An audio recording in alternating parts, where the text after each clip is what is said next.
සුබ දවසක් වේවා සියලු දෙනාටම. අද මම කතා කරන්න බලාපොරොත්තු වෙන්නේ මේ රස්න කාලයට, හීට් එක වැඩි කාලෙට කොහොමද ක්‍රීඩා කරද්දී අපි මොනවද සැලකිලිමත් විය යුතු කරුණු සහ අපි කොහොමද ලෙඩ රෝග වලින් වෙන්නේ නැතුව සංකූලතා ඇති වෙන්නේ නැතුව කොහොමද මේ උෂ්ණත්වයේ තියෙන කාලවල ක්‍රීඩා කරන්නේ සහ අවුවේ ක්‍රීඩා කරන්නේ. ඒකම මේ ක්‍රීඩා කරද්දී අපේ performance ක්‍රීඩා දක්ෂතාවයන් අඩු වෙන්නේ නැතුව කොහොමද මේ අවුව සහ රස්නේ තියෙන වෙලාවල් වලදී ක්‍රීඩා කරන්න කියන එක තමයි අද කතා කරන්න බලාපොරොත්තු වෙන්නේ. සාමාන්‍යයෙන් වර්ෂයේ ලංකාවේ මාර්තු අප්‍රේල් මැයි කියන්නේ ටිකක් උෂ්ණත්වය සහ අවු රශ්මිය වැඩි කාලයක්. ඒ වගේම මේ කාලේ තමයි අපේ ලංකාවේ බොහෝ වෙලාවට ක්‍රිකට් තරඟ, ඒ කියන්නේ බිග් මැචස් කියන ඒවා, ස්පෝර්ට් මීට්, නිවාසාන්තර ක්‍රීඩා උළෙලවල් පවත්වන්න යෙදিলা තියෙන්නේ වර්ෂයේ මේ කාලේ.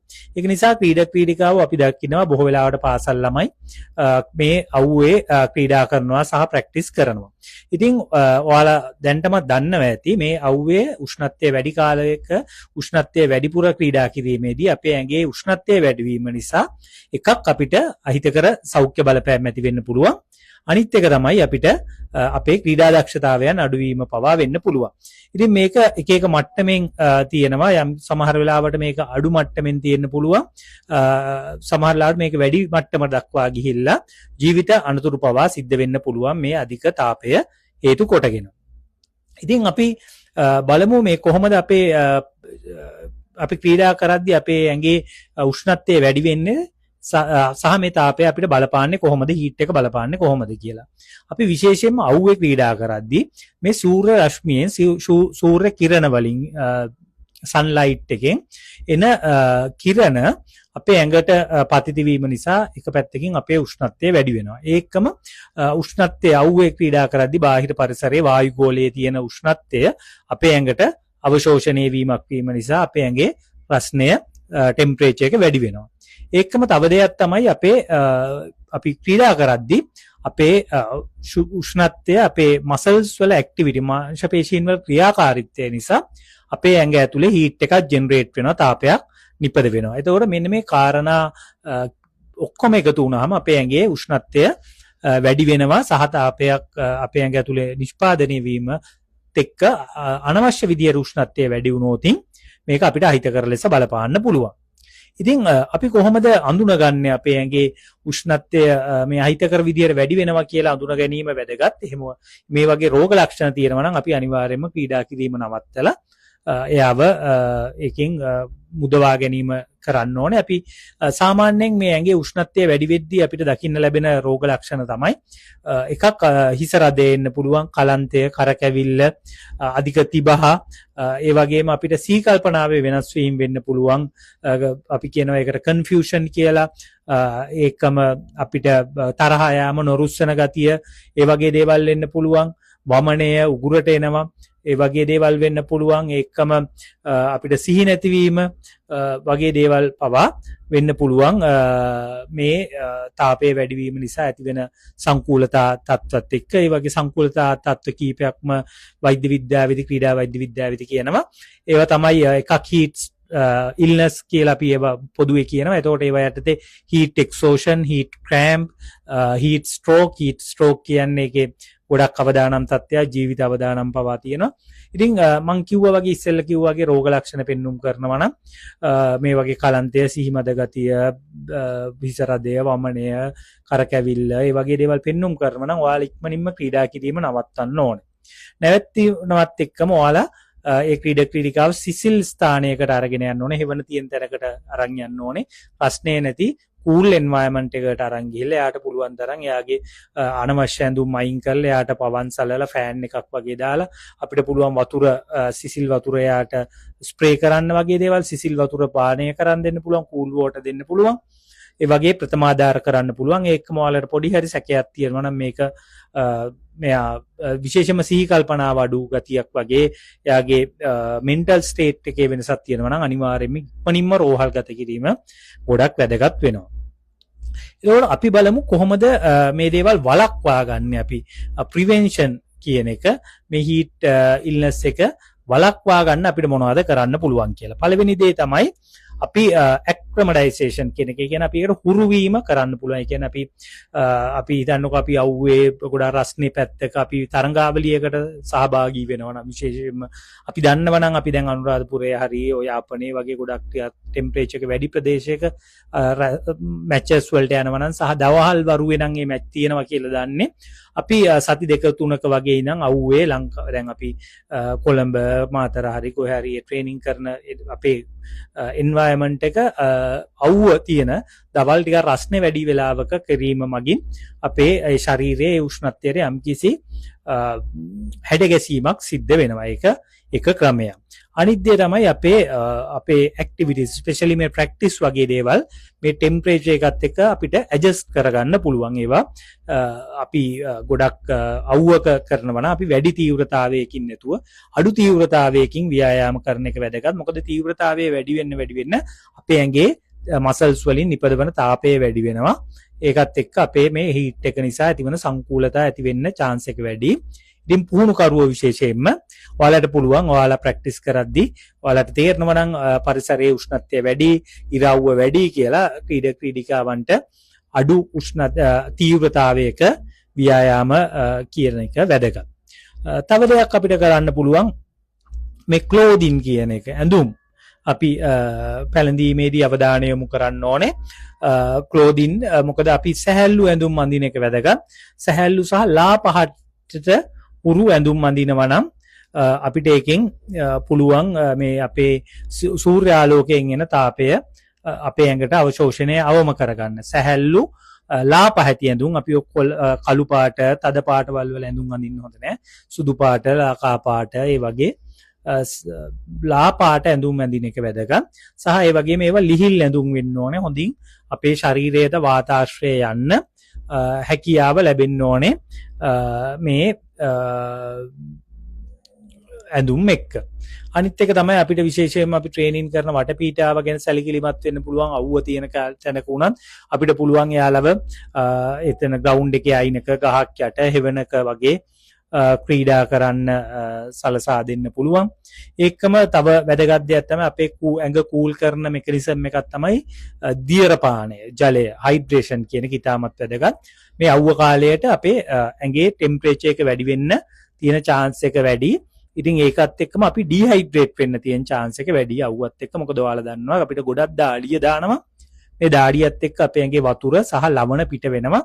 ඒකත් එක්ක අපේ මේ ඇඟේ ජලයේ අඩුවීම සහ ලවණ අඩුවීම වෙලා අපිට ඩිහයිඩ්‍රේට් වෙන්න පුළුවන්. ඉතින් අපි ගොඩක් මේ රස්නේ වැඩි නම්, උෂ්ණත්වය වැඩි නම් අවුවේ නම් ක්‍රීඩා කරන්නේ වෙනදට වඩා මේ දියර පානය ගැන සැලකිලිමත් වෙන්න ඕනේ. ඒකට මේ දියර ගැන කතා කරද්දී අපි විශේෂයෙන්ම අපිට වතුර ජලයට අමතරව අපි විශේෂයෙන්ම අවුවේ ඉන්නේ නැද්දී අපි රෙකමන්ඩ් කරන්නේ කූල් ඩ්‍රින්ක් එකක්. එක්කෝ ඒකේ අනිවාර්යයෙන්ම ලුණු කියන දේවල් තියෙන සෝල්ට් තියෙන්න ඕනේ.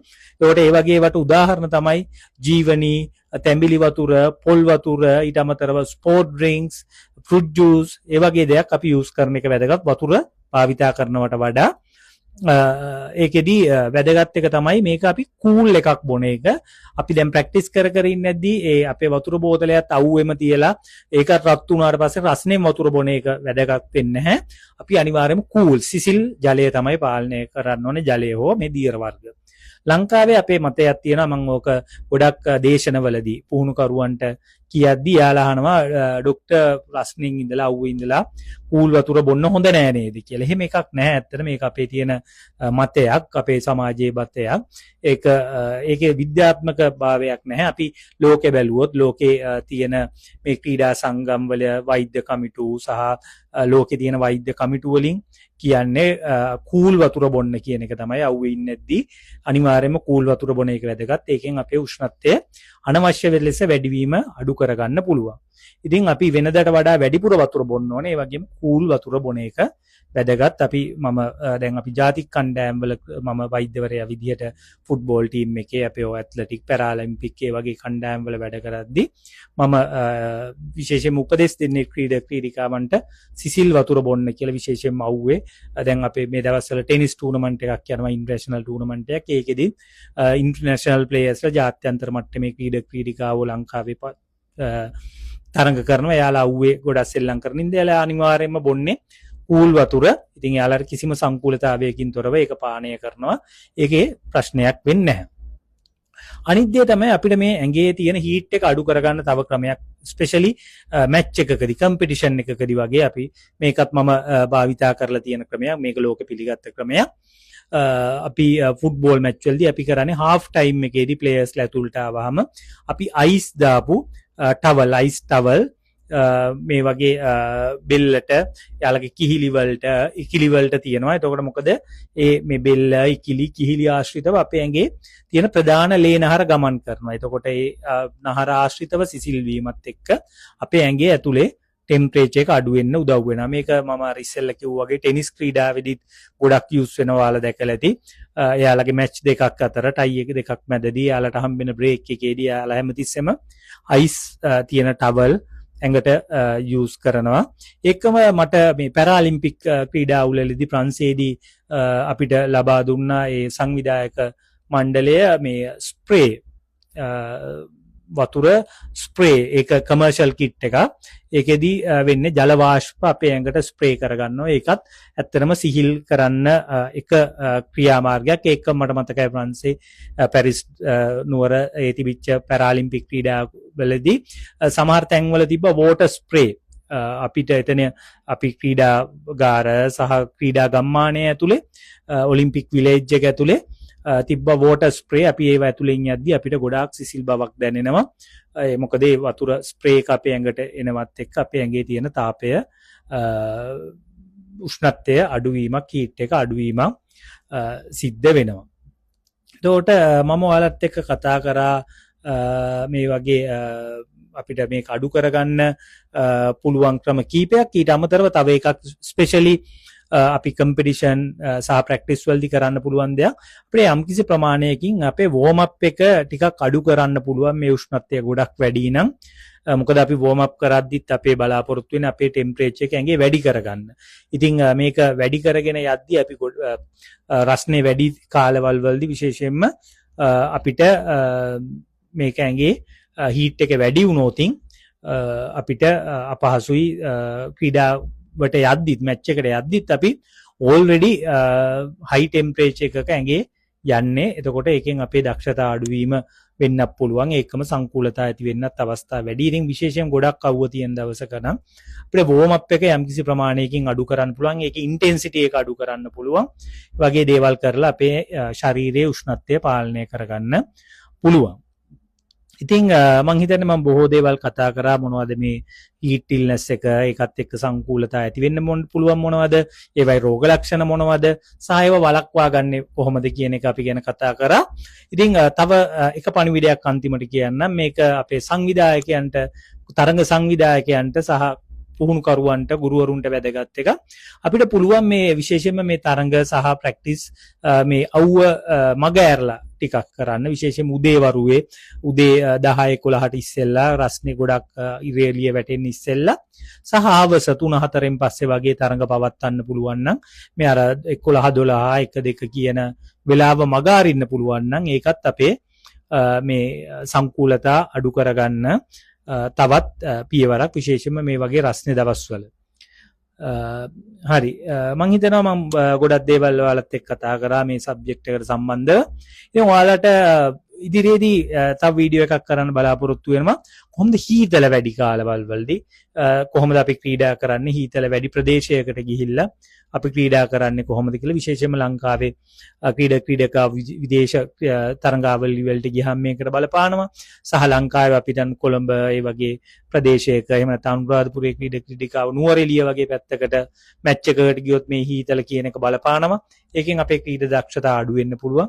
ඒක කොහොමද වැඩි කරගන්නේ සහ මේ ක්‍රීඩා කරන්නේ හීතලේ ඉන්නේ නැති සංකූලතා ඇති නොවි කූල් එන්වයරන්මන්ට් එක කොහොමද ට්‍රේනින් කරන්නේ සහ කම්පිටිෂන් කරන්න කියලා බලාපොරොත්තු වෙනවා.